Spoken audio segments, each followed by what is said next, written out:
All right. DerbyCon 4.0 after party, and you guys are all here. I am impressed. Everybody enjoying DerbyCon 4.0? Sweet. Has this not been awesome? Yeah, you're still recovering. The lights have been turned down to prevent the effects of a hangover. So this morning we're going to talk about open source threat intelligence.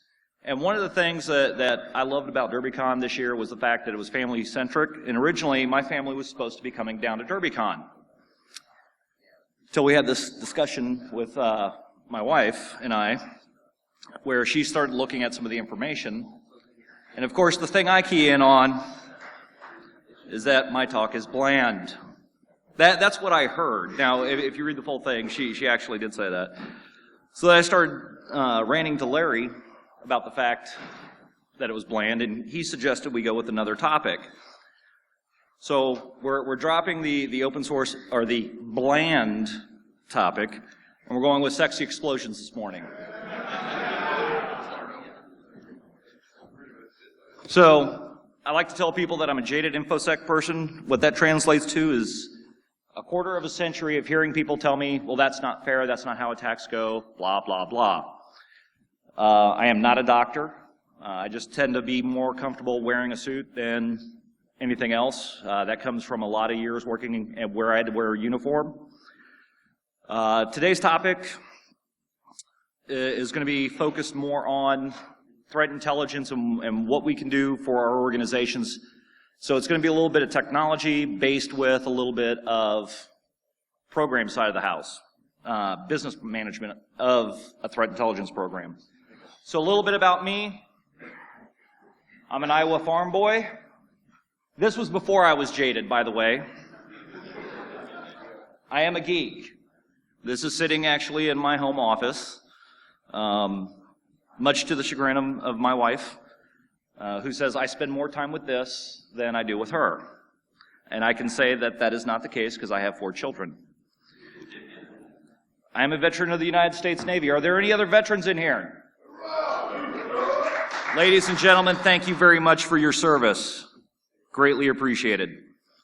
I'm a science fiction fan. I am a geek, sort of hand in hand. If anybody can find me, I'm in the one in white. I am certified in different things, but one thing I hate going to conferences and hearing is that I'm certified in this, that, and the other. So I am certifiable. And of course, I can't make mention of a unicorn without that.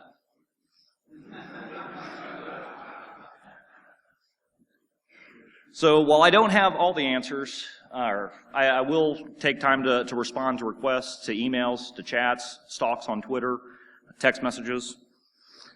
Also, it may not be a good idea to let your 7-year-old follow me on Twitter, because I am jaded, and I will post things up like this. That will get you to this. So now we're talking about sexy explosions. So when we're talking about threat intelligence, we're talking about aggregating lots of information across the internet. I'm sure a lot of us have seen the sexy explosions, yes? Great. See if I'm having technical difficulties now.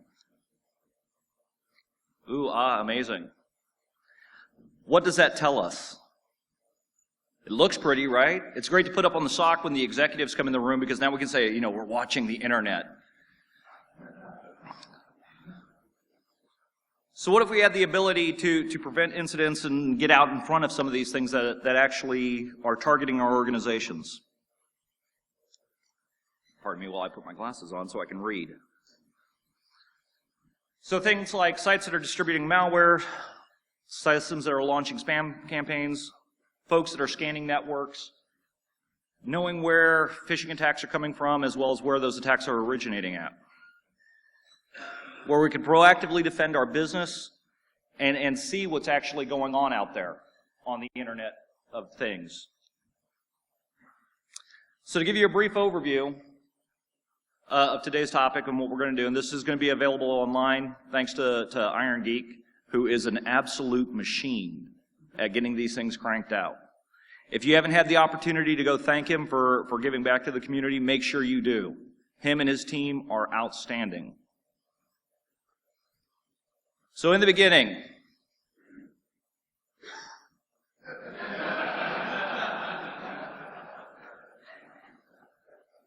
So this actually started several years ago. The concept started this several years ago when I saw the transition in the industry, not information security, but the different verticals that are out there across the board. We're actually here at a security conference. Who would attack us? We're in Ohio. That's a great defense, right? No one would attack us because we make clothes. One that got me was too small to be on anybody's radar. That's rather an interesting concept, thinking on the global connectivity that we have. We don't have anything that anybody would want, which if you have a business tell you this, begs the question, and I've been told that I need to attend more Dale Carnegie courses, because my first response was, so why are you in business? Is this like a tax shelter Ponzi scheme, something going on that I should be aware of? We don't have a large footprint. Now, these are some really interesting concepts, which made me ask the following question. Whiskey? Tango. We'll stop right there and go right back to the whiskey. And then I got accused of being a FUD peddler. Now, we all know what a FUD peddler is, right? Sales guys. I am not a sales guy. I'm the last person you want to try to close a sale for you. I was not happy. But it got me to thinking about the fact that, well, if these are the common misconceptions going on, the questions that it brought up in my mind is that were people and executives, management really thinking that this was not a threat? Were they not concerned about it? Who would attack us? We're too small. Anybody in here believe for a moment that if you're on the internet, you are too small? Of course not. I'm in security professionals. I'm in the presence of greatness right now. Thank you.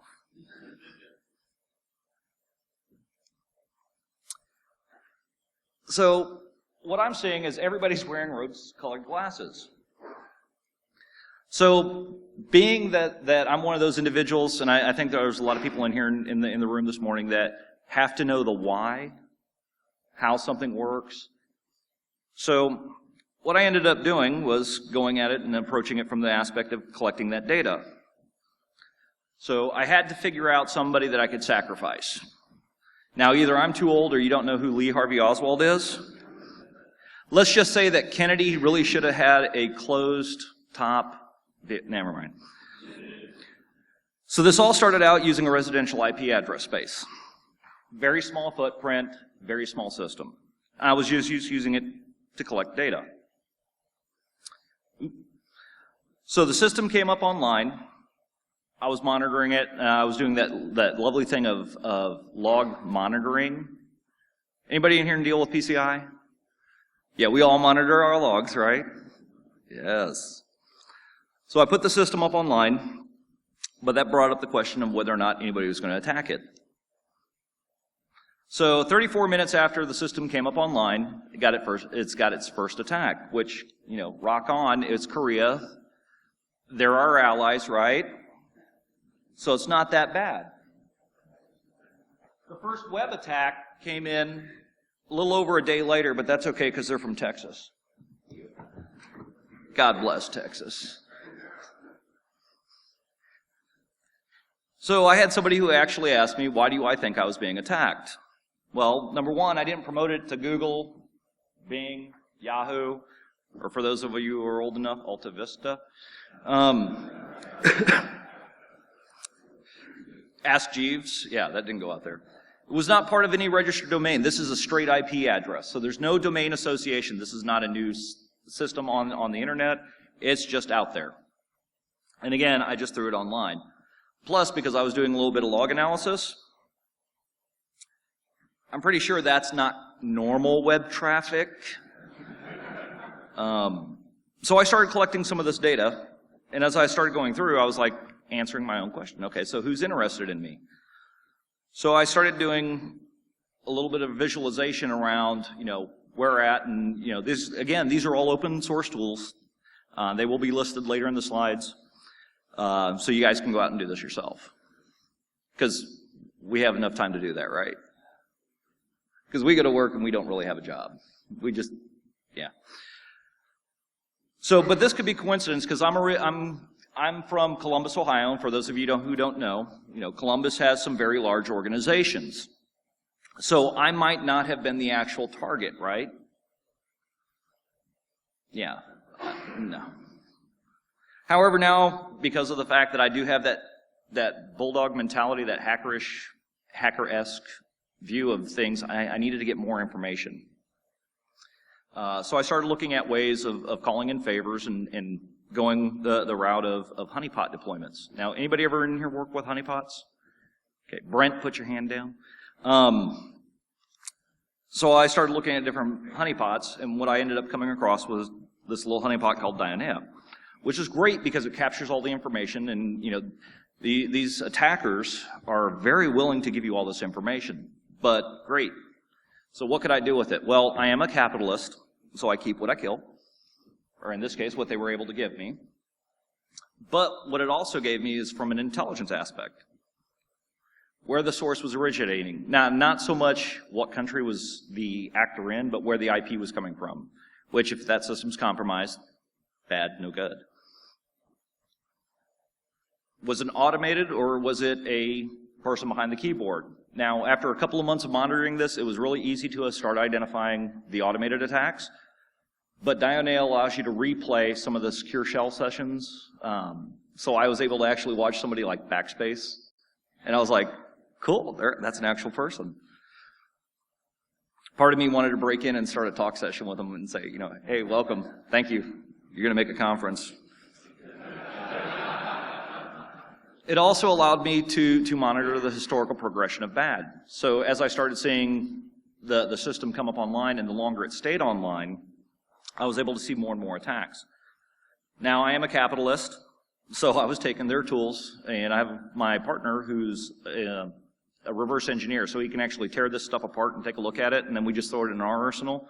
Because if it can pass AV, because AV is secure, why not use it, right? So it made my job a little bit easier.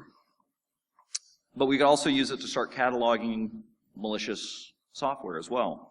So we could use that in the incident response practice area. So this comment is what actually started this off, the Internet of Bad Things.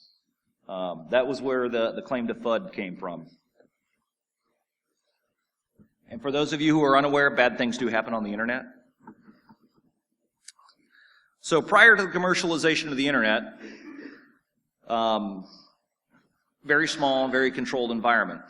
Which, by the way, October 29th, 1969 was not a Friday, so the geeks were not actually, working on a Friday night. Sadly, this was hump day. So, even worse. So here we come to today, the commercialization of the Internet. We're everywhere. We're connected via our phones, at work, tablets, you name it.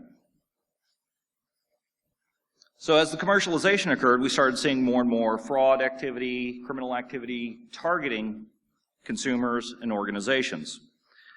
And then we had the game changer. So for those of you who are out there who aren't aware, just to let you know,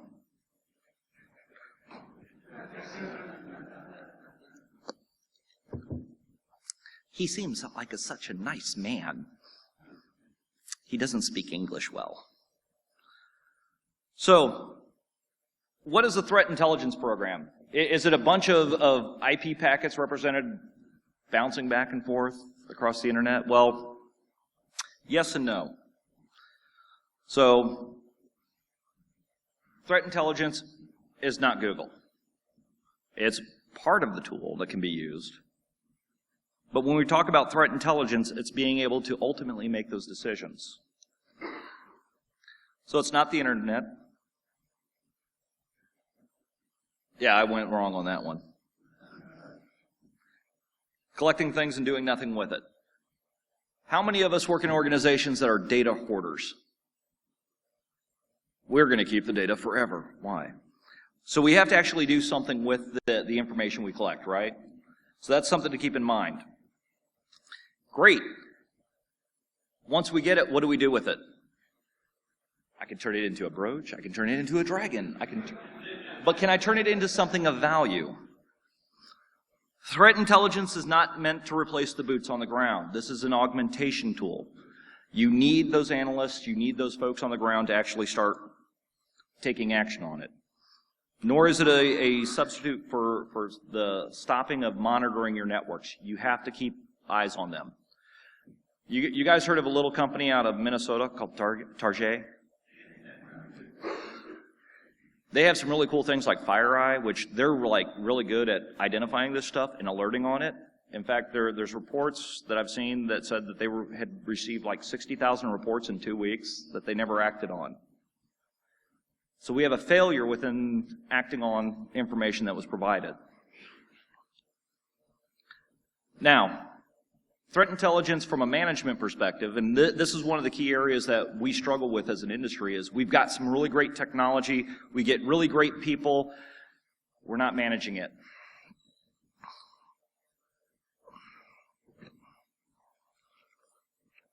Ultimately, the purpose of threat intelligence is to be able to advise our executive leaders and our management staff so they can make decisions, so they can address the potential risk to the organization. So we're going to work out and get this done. So when we talk about threat intelligence sources, where these feeds come from, they come from a lot of different organizations, a lot of different areas. What we're going to talk about today are the three aspects of internet-based, human-based, conferences like this, where we're exchanging information, as well as automated, things that are within our organization that we can pull from.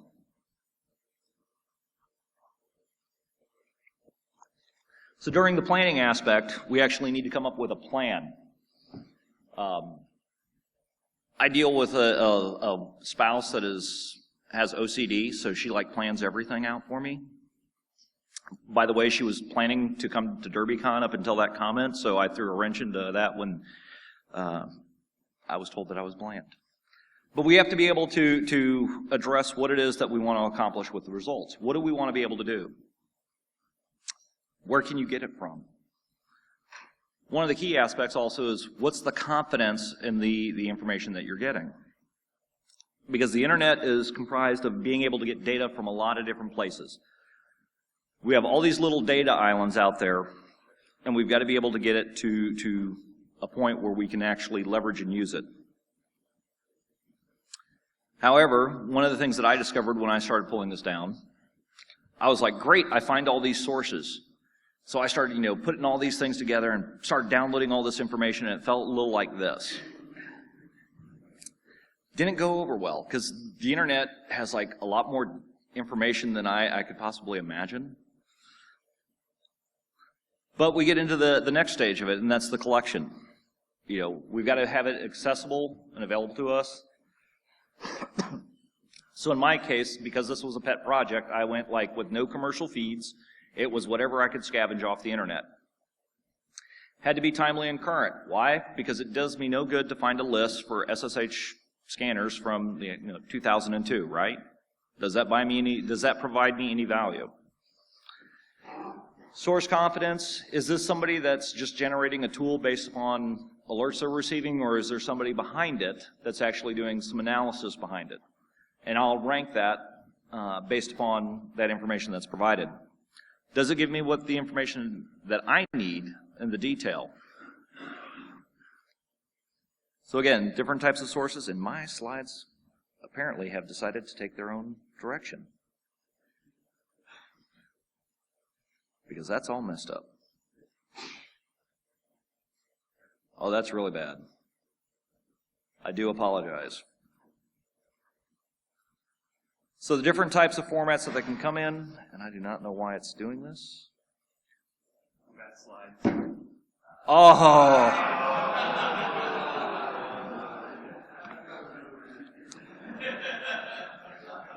So the demonstration gods have warm eyes. And for those of you who are not aware, I am typically a teetotaler. So I do not drink all that much. So it's going to, yeah. You guys had your party last night. So what's the rule? Do I have to chug this all at once? Or can I sip this over the course of the presentation? What's that? Oh, God, this is going to be bad.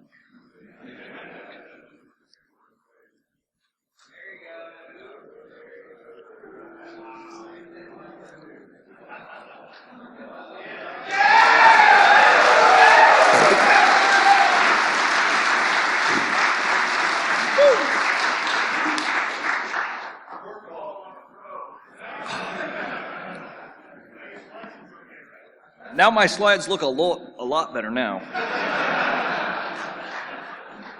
I'm going to have to find out what happened with those. All right. So getting back, we have multiple sources that we get areas from. So you get information that comes in from groups like that, different formats that they come in. It can be a text file. Whoa. So the presentation's going to get really interesting right about now. That was rather yummy, actually, but...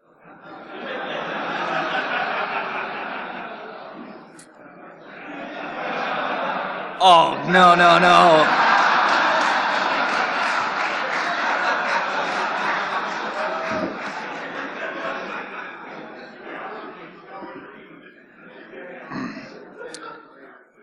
I'm saving this one for later. Because otherwise, I won't be giving the presentation. I will be laying on the floor, giggling. So we pull this information out, and we get it out across from multiple sources. It comes in different formats. So one of the key things is we want to make sure that we put it into a position where we normalize and actually can use the information. They all give you Smirnoff Ices as well? So when we start talking about analysis,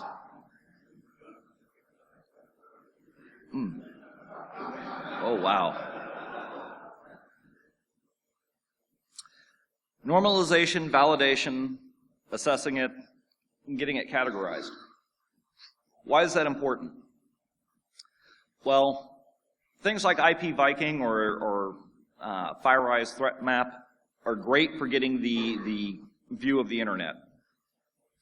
But is it relevant to our organizations? So assessing the state, is it something that we should be concerned about? So what happened earlier, was it Thursday or Friday? Shell Shock came out.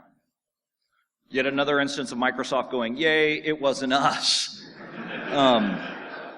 But how many organizations had to effectively respond to that? Did they know how to respond? A couple. So if we are able to get out in front of that and say, we can definitively say this does not impact our organization, yes, it's occurring, we can give that information and give that assurance to our executive leadership and management. So ultimately, one of the key aspects, and I come from working with the Department of Defense where information is sort of kind of useful, but it has to be able to be actionable. It has to be operationalized. From a commercial aspect, we have to look at it in the global view.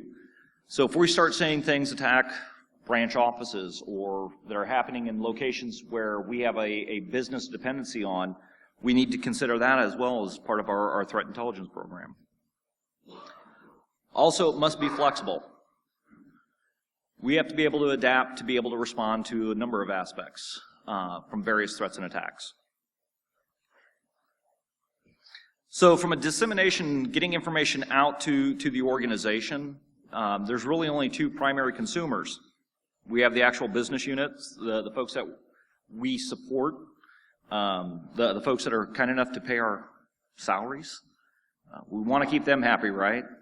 We all like our jobs, right? Well, we don't like our jobs, but we like having a paycheck, right? So we have to give them the ability to make informed decisions. Then we have the technical consumers. The folks that will take the information that we have and produce that in a fashion that will deliver or protect the organization. So from a business aspect, travel advisories.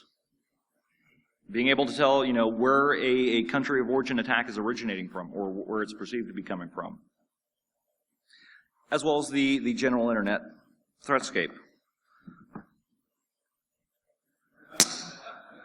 Oh, yeah. That is not an invitation to give me another one. And if I get another one, I'm going to ask Dave to come here and give me a hug. Because I'm the happy hugger when I've been drinking. So from a technical aspect, what can we turn around and do and use that information for?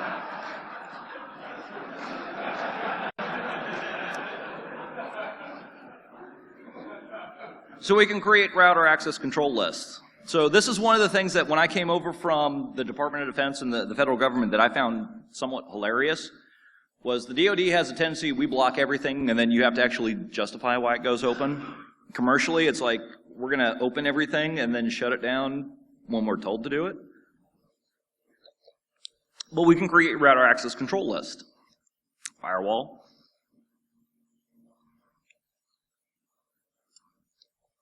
Now, would this make our job easier if we were able to take that information, put it in so we don't have to deal with it and respond to it?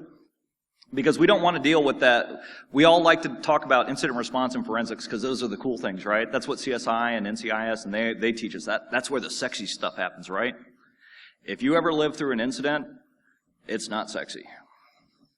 You will spend a lot of time banging your head against the wall, hair on fire, being told by somebody that it will be okay. Usually when you're told it will be okay, that's a code word for get your resume updated. But what if we could actually take the information we've got and apply it? Allow us to prepare. Preemptively mitigate some of these threats that we're facing.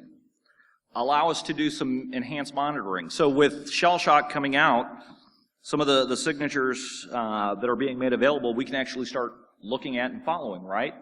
We can see if we're starting to see that traffic come to our organization. Which allows for a focused response. We can actually take the steps to get out in front of these so that way we're not, working until 3 o'clock in the morning. So when I initially started developing this, again, this was a proof of concept and a project that I started in my spare time, which we all have lots of spare time, right? Yeah. Again, free to acquire. Ooh. Y'all had fun last night, now I'm going to have fun this morning. Robust platform support. Is there anybody in here opposed to open source? No? Okay, good. So I don't have to sell you on the idea. I love this one. Easy to use native tools, right? Anybody ever use sed, awk, and perl? Yeah. You work third shift, don't you? But it allows for ease of automation as well. So we can start getting this information together. The open source community does not suffer from a lack of tools. That didn't really come out the way I was thinking. It went differently in my mind.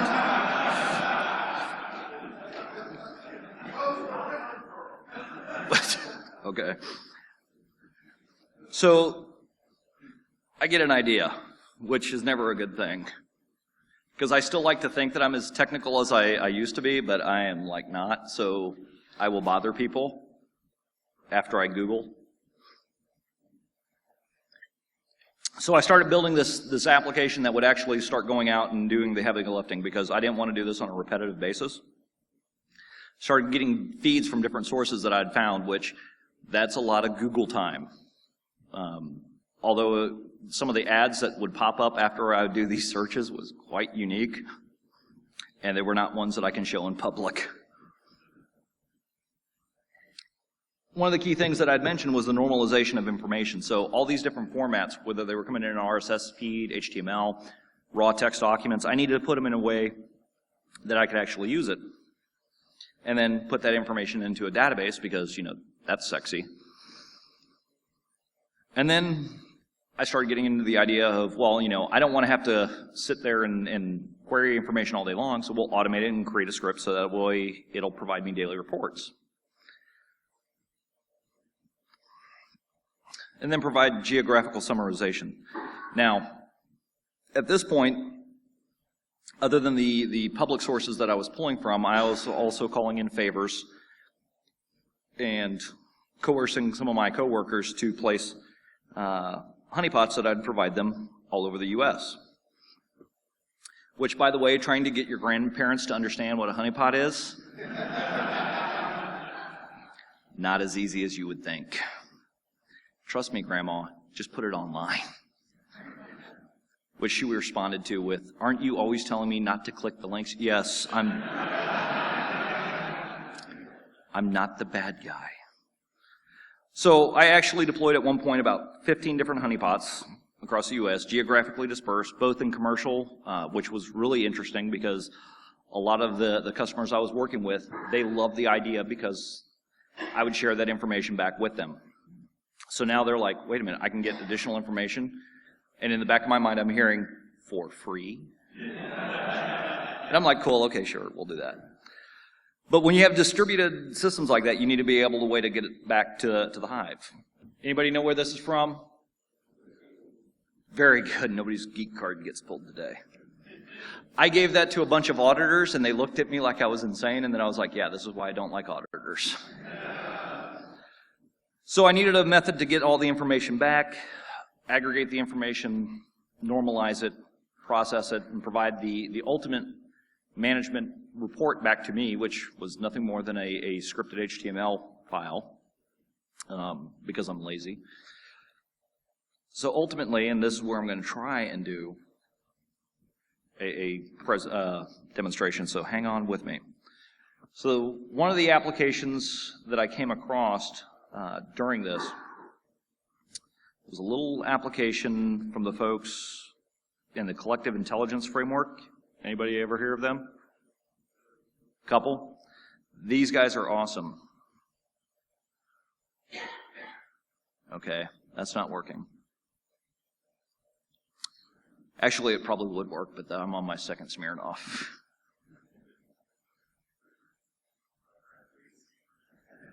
Yeah. What's that? No. No.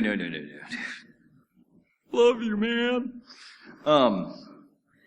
So basically what the Collective Intelligence Framework allows you to do, allows you to do is pull that information in and get it into a normalized fashion, so that way you can get it into the database. But they've also built some really unique functionality, like the ability to pipe it to firewall command sets. So things like, IP tables, ASAs, and being able to dump that information out and have something that you can put into your production network to protect against some of these threats that have been identified. And I can't do the online demo. The Smirnoff is attacking and winning. However, it allows you a great flexibility. So you can pull information around, specifically around domains, phishing campaigns, all these different things, which I think was really cool, because you can turn around and generate signatures for your IDS. So that way, that would make our life easier if we knew something like shell shock was going to impact us. We can actually identify where attacks are coming from and be able to get out in front of that, so that way we're, being able to attend DerbyCon instead of being on the phone during DerbyCon, missing the talks. However, I did have a colleague of mine who said, this is great if you're at the command line. How do you represent this to management? Well, having spent the last several years of my life working in management consulting, I was like, ooh, cool, I know how to answer that question. We make dashboards with pretty colors. And because this is DEF CON, we went with the black motif, right? Because all hackers use green and black backgrounds. But we were able to quickly visualize the information and present that in a way that we can actually drill down into that information. And not to be outdone by FireEye, even though they have a better presentation, I can also do maps too. And I can tell you from a aspect of where attacks are coming from. Now, again, this is all open source tools. So if you are so inclined, you can actually develop this for yourself in-house and be able to act on this. One of the things that we did was pulling out information on a number of our honeypots, specifically in this case, four specific honeypots, and start correlating things like common threat actors. You know, who's touching what. So we see a number of systems on the outliers, and I usually am able to point to them. However, there's a single red actor in the middle, and within those distributed honeypots, different network segments, or different commercial providers, residential systems, we saw 8 IPs that were attacking all 4. So now, where can I focus my efforts at? Maybe I should be concerned about those 8 that are targeting geographically dispersed different networks. It might be something worth looking into. So the proof of concept was based on public and private data feeds, public being anything that I could pull down and suck down out of the internet, and private data feeds being my honeypot deployment that I had, which came out with a lot of data. But it was able to produce known bad IP addresses, bad actors, known bad URLs, places we should not surf on the internet, who was active, and where the commonalities lie. Because I can tell you that if, you will always have opportunistic scanners that are going to be out there just, looking for open systems. However, when you can tie that to, we're seeing this activity hit multiple areas, and this is the common threat actor, then we can start taking a little bit more proactive approach on how we protect things.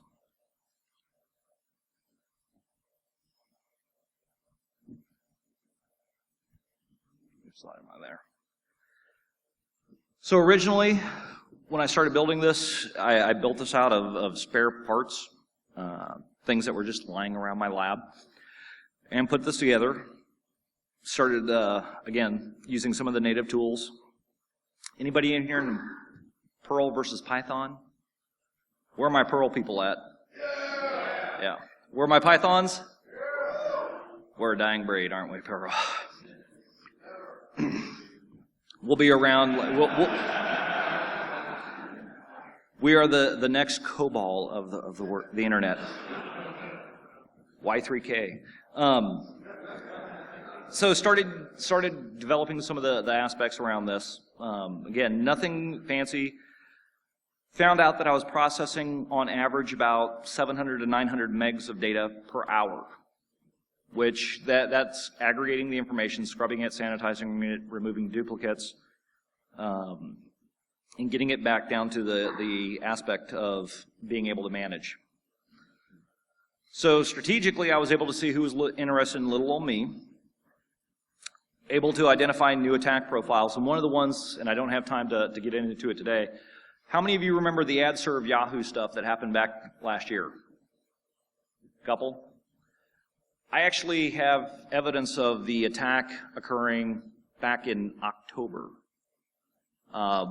based upon what I had seen from some of the stuff. And I was like, at the time, I was like, okay, I'm seeing somebody trying to brute force this. I don't, no big deal. And then when the news broke about the EU servers over for Yahoo ad servers getting compromised and being leveraged for Bitcoin attacks, it made sense. I was like, well, this is cool. Didn't have all the information available at the time. Again, identifying malicious software. It's amazing what happens when you put out a system that will answer like Microsoft Zips. It will accept exploits all day long, which is great because now we can start analyzing that and seeing what it actually does, as well as putting it in my arsenal to use against clients. Plan mitigation efforts, how to protect myself. Do I need to add more firewall rule sets in? Do I need to monitor for specific traffic? Again, ability to update,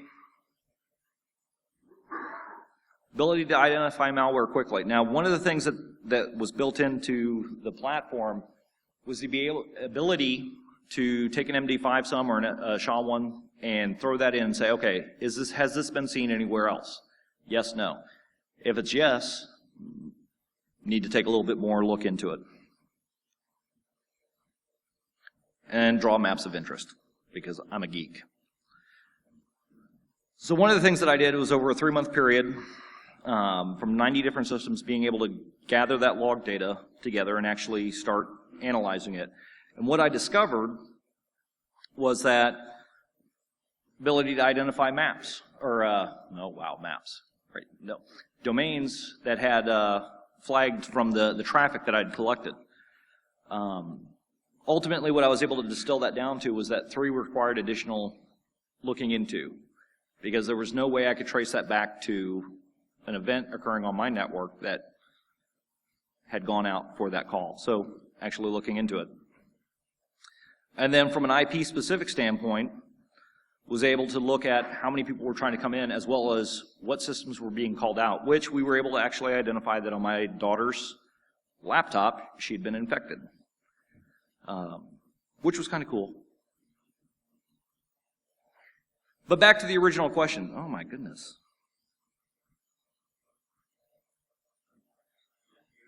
Is it just me?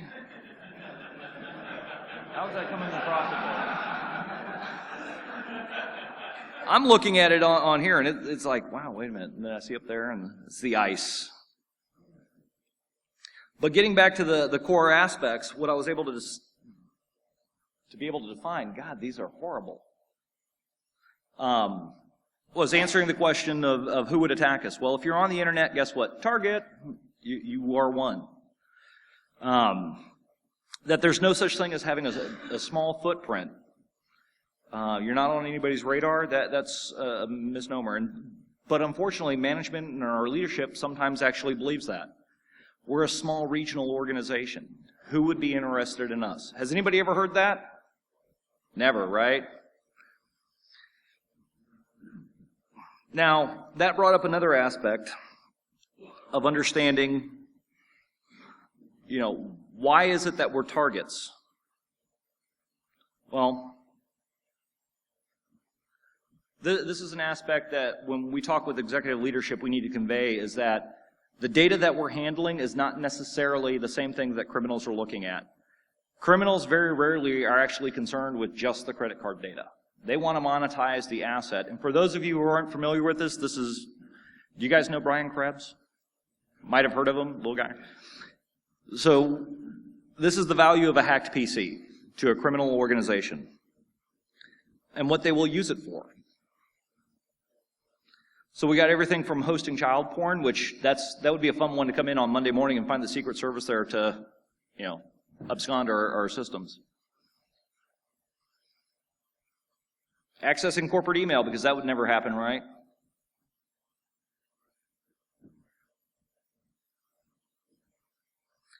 Anybody ever deal with CryptoLocker?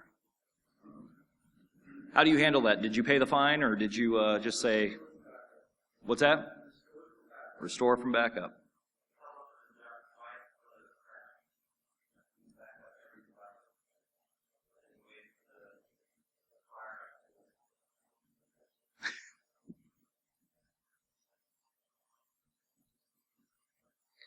So criminals look at our systems a lot differently than just what we have. Turning our systems, they will make money off of our networks, off of our assets.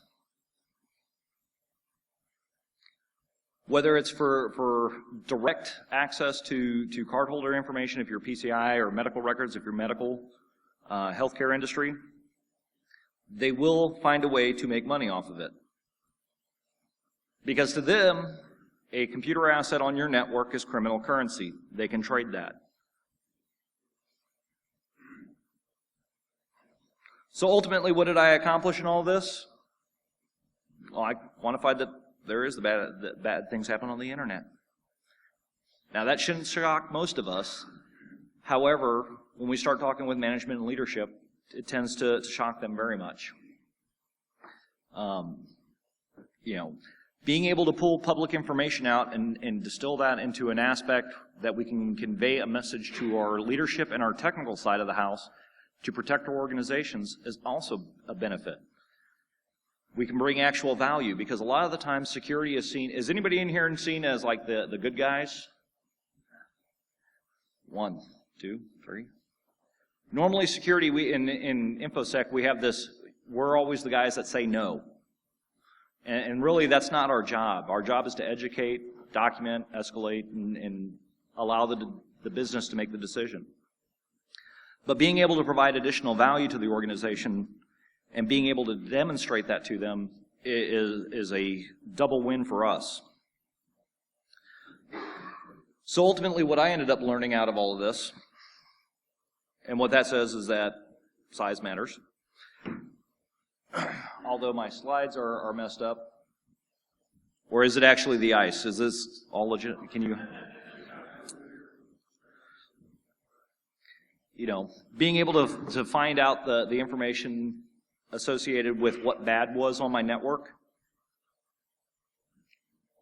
Was I going to spend a lot of time trying to track down a ghost IP, or was I able to have the context enough to say definitively, yes, I'm seeing traffic going out to a command and control network, and I have evidence of a known bad piece of malware on that system. Oh, wow, this is horrible.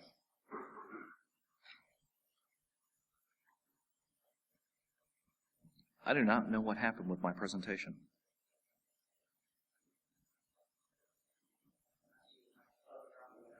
Well, that's the bad part is I would normally agree with you, but it's a Mac. PowerPoint, thank you for the save.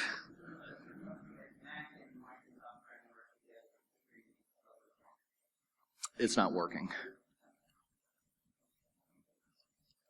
Again, so becoming a business enabler and being able to report. So issuing travel advisories. This is something that always cracks me up is, well, why do I need a travel advisory? I'm only going to Beijing. So a little thing that I love to tell people, because I actually had an executive call me up afterwards. I was like, so when you're in the airport in Beijing, do not use the photocopier. And he's like, well, why not? They will offer it to you for free. They are stealing your information. Ed, you're paranoid. You don't know what you're talking about. Really? Okay, cool. He gets back from his trip and he's like, you were right. They actually have free copiers all over the airport. And I said, yep. And how many copies did you make? Oh, I didn't make any. How many copies did you make? Well, it was nothing critical. Was it business related? What was our sales forecast? Wow. Okay, cool. But being able to identify also information around point-to-point or peer-to-peer networks as well as Tor activity. Now, Tor is a cool thing, right? It allows us to have anonymity. Is there an actual business function for Tor? So if you start identifying systems coming from Tor exit nodes and touching your network, what might that be an indicator of? Does your bank reach out to you via the Tor network? No? Probably scare you if it did, right? But also, one of the things that we also discovered was, well, let's take a look at our own internal IP addresses in our own domains. And we had actually come across organizations that had been identified as spam relays. And these are not from like 10 years ago, these were like current. And they'd start taking a look because, oh my God, we have a lot of mail traffic going through.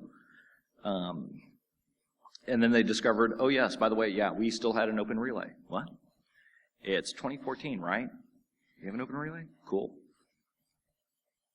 So again, threat intelligence mitigation efforts, what that actually turns into, things that you can actually do, walk away from, actionable. Great. FireEye tells you, they show you the threat map, and Viking shows you, the war game scenario going on. But what can you do with it? You want to be able to act upon it. Again, I had the ability to monitor the landscape specific to an Iowa farm boy. Being able to reduce my risks by taking action against what I was seeing.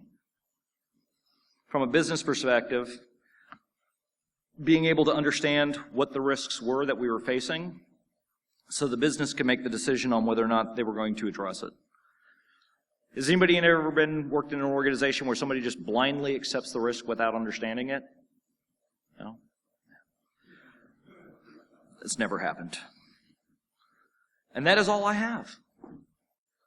My contact information, again, some of the thanks and attribution, the folks that have helped me, number of folks that are here have not been here, and of course DerbyCon for allowing me to ramble on and giving me alcohol. Oh, which by the way,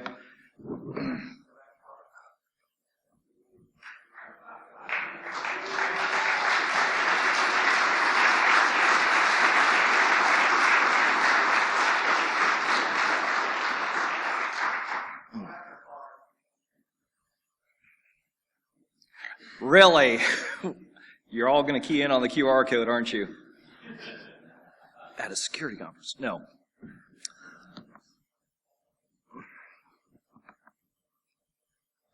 And I hope for those watching at home later, the links that come out for the organization. Okay, good.